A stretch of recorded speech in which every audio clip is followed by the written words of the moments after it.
ने किसी private company में इन्वेस्ट कर दिया है सरकार का पैसा और वो प्राइवेट कंपनी अगर भाग गई है तो उस समय के अधिकारियों ने जिन्होंने फैसला लिया उनके खिलाफ कार्रवाई हुई, जेल भेज दिया गया। क्या इस तरह जो लाखों करोड़ रुपया डूब गया केवल 2 कंपनियों में, क्या उनके एसबीआई के, क्या एलआईसी के बड़े अधिकारियों को जेल भेजा जाएगा? और देश को तो सपना यह दिखाया जा रहा था कि दुनिया में वो सबसे बड़े उद्योगपति बन जाएंगे, नंबर 1 पर उद्योगपति होंगे। लेकिन आज जब सूची देखते हैं तो 20 की सूची में भी वो नाम नहीं आ रहा है। आखिरकार कितना झूठ बोलेगी ये सरकार? उनकी तो वैल्यूएशन गई है, लेकिन जिन लोगों ने पैसा इन्वेस्ट किया था उन आम लोगों का पैसा चला गया। और ये सरकार कहती है कि हम इन्वेस्टमेंट लाएंगे। जिन कंपनियों ने एमओयू किया है, क्या इन्वेस्टमेंट आएगा? और लखनऊ में जो तैयारी हो रही है इन्वेस्टमेंट की, कम से कम सरकार ये बताए कि पिछली बार इन्वेस्टमेंट कितना आया था जब पहले बार एमओयू हुए थे। मुख्यमंत्री जी तो कह रहे हैं 75% वो जमीन पर ले आए। मुरादाबाद में बताओ कोई बड़ा कारखाना लगा हो सरकार की तरफ से, अमरोहा में कोई बड़ा कारखाना लगा हो सरकार की तरफ से, रामपुर में बड़ा कोई कारखाना लगा हो सरकार की तरफ से, या सरकार के प्रयासों से बरेली में कोई कारखाना ना लगा हो।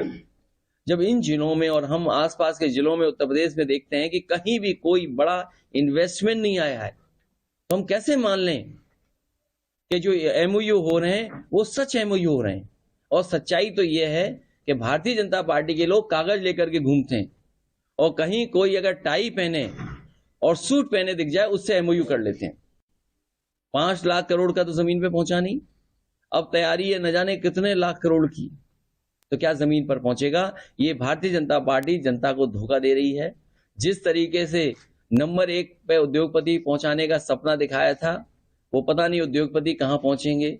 और अभी तो शेयर गिर रहे हैं, पूरी सरकार लगी है बचाने में, पूरा तंत्र लगा हुआ है बचाने में, पूरी फाइनेंशियल इंस्टीट्यूशंस लगी है बचाने में। तो सोचिए, जब एक उद्योगपति के साथ इतनी इंस्टीट्यूशंस हों वो नहीं बच पा रहा है, तो और आम व्यापारी उद्योगपतियों का क्या होगा? जब देश का इतना बड़ा उद्योगपति डूब रहा है तो उस इन्वेस्टमेंट के बहाने उत्तर प्रदेश में कौन इन्वेस्टमेंट करने आएगा?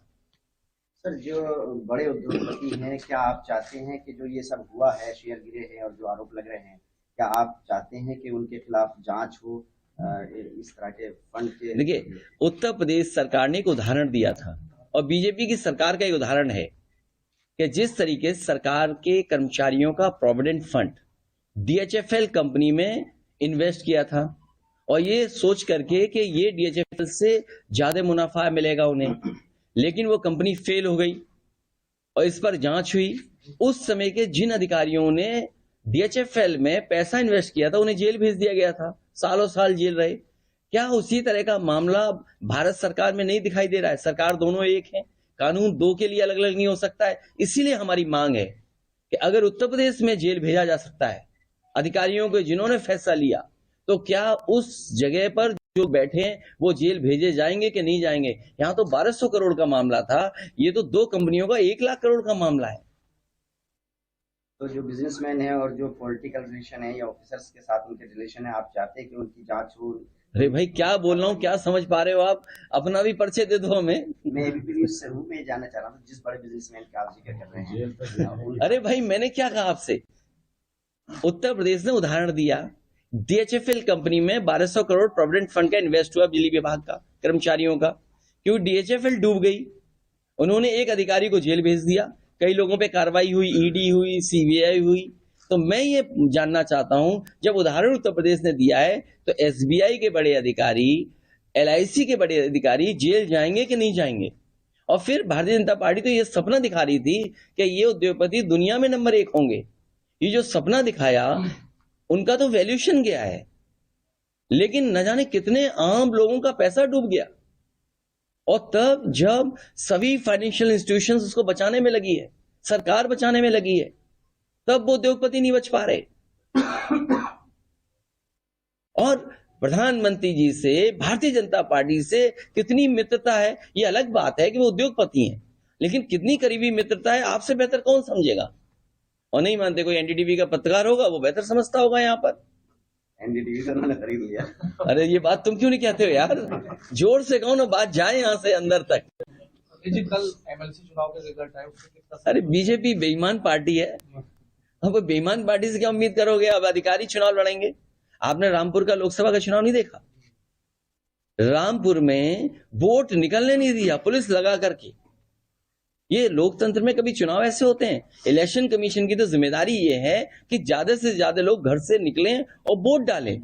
आखिरकार ये कौन सी ताकत थी, कौन लोग पीछे थे जिन्होंने यहां पर वोट नहीं डालने दिया? मैनपुरी में भी कोशिश की, लेकिन मैनपुरी की जनता ने तय कर लिया था कि अगर उन्हें जान भी देनी पड़ेगी तो वो वोट डालने जाएंगे। और अगर रामपुर के लोग भी ये तय कर लें, जान चली जाए लेकिन हम वोट डालने जाएंगे, लोकतंत्र बचाने जाएंगे, तो आने वाले समय में परिणाम दूसरा होगा। वहाँ गोली नहीं चलती, रामपुर में गोली चलती और लोग मारे जाते हैं। हमने मरने से बचाया है, हमें मालूम था मारे जाएंगे लोग। सही बात। सर, इन परिस्थितियों में 85 बनाम 15 का टारगेट कैसे पूरा करेंगे? ये क्या चीज है? अभी भाजपा का जो आया था 80 बनाम 20, उसका आपकी तरफ से हुआ था कि नहीं, देखिए भाजपा को आप समझो, भाजपा के पास कोई महंगाई कम करने का कोई रास्ता नहीं है, बेरोजगारी कम करने का कोई रास्ता नहीं है। चरम सीमा पर दोनों चीजें पहुंच गई हैं, और अगर चरम सीमा पे दोनों चीजें पहुंची हैं तो वो कैसे खत्म करेंगे? कोई अगर उनके पास रास्ता हो तो बताओ। 2024 के लिए क्या रणनीति है आपकी? मुझे उम्मीद है कि जिस तरीके से जनता निराश हुई है इन लोगों से, और ये तो विदाई का बजट था, जैसे विदाई में गाना गाते हैं, मुझे नहीं पता आपके विदाई में गाना होता है कि नहीं होता है। ये तो विदाई बजट था, ये समझ लो विदाई है इसके बाद। जी लखनऊ में पोस्टर लग रहे हैं आपकी पार्टी की तरफ से कि भाजपा ब्राह्मण विरोधी है। नहीं, ये नहीं कहा हम लोगों ने, नहीं हमने विरोधी नहीं कहा। हमारी पार्टी का जो भारतीय जनता पार्टी ने सवाल उठाया है या जो बहस छिड़ी है, वो हम पूछना चाहते हैं उनसे सदन में, और सदन में मुख्यमंत्री से बेहतर कोई नहीं कह सकता है, क्योंकि मुख्यमंत्री जी न केवल मुख्यमंत्री हैं बल्कि वो साधु संत योगी भी हैं और एक पीठ से आते हैं। हमें उम्मीद है कि वो कम से कम वो बताएंगे जिससे कि हमें जानकारी हो जाएगी आखिरकार हम लोग क्या हैं। सर, एक आरोप ये भी लग रहा है कि इस बार जो राष्ट्रीय कार्यकारिणी आपकी घोषित हुई है तो उसमें कोई ठाकुर या ब्राह्मण पदाधिकारी। क्यों ऐसा कहते हो? आप फिर से पढ़ लो सूची। आप ऐसा मत करो, ये बात मत बोलिए आप केवल इसलिए कि न्यूज पे किसी ने मैसेज करके आपसे पूछा होगा ये पूछ लो, ये मत करो। आप पूरा जिसने आपको मैसेज भेजा हो उससे कहिए कृपा करके हमारी राष्ट्रीय कार्यकारिणी दोबारा देख लो। उनसे यारी कैसे खत्म हो ये तय कीजिए। 2024 यारी कैसे खत्म हो? जो तैयारी है समाजवादी पार्टी की, जो मुद्दा देखिए, उठाया कि मुख्यमंत्री जी से के मुख्यमंत्री नहीं, मुद्दा नहीं उठाया, ये सच्चाई है। ये हमारे समाज की 5000 साल से पुरानी लड़ाई है, कोई आज की लड़ाई नहीं है। ये कोई लड़ाई आज की नहीं है, 5000 साल से, और समाजवादियों ने हमेशा प्रयास किया। और जो यहाँ पर जैसे बाबा साहब भीमराव अम्बेडकर जी थे, उनका प्रयास था कि ये खत्म हो, जाति व्यवस्था खत्म हो, इस तरह का भेदभाव खत्म हो। डॉक्टर राम लोहिया कोशिश कर रहे थे कि ये व्यवस्था खत्म हो। उसकी लड़ाई अभी छुटी नहीं, लड़ाई लगातार चलेगी।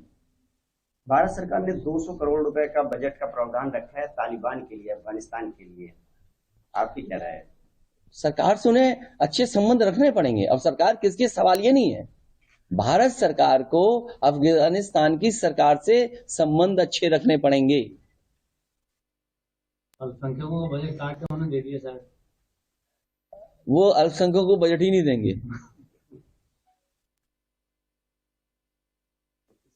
और सवाल ये संगठन आपका प्रदेश में काम नहीं कर रहा, भंग है। अरे बहुत जल्दी बन जाएगा। अगर आपको कोई सुझाव हो तो हमें बता देना। नहीं, बन जाएगा, जल्दी बन जाएगा। चलिए, हमारे प्रेस के लोगों का बहुत धन्यवाद है, बहुत धन्यवाद।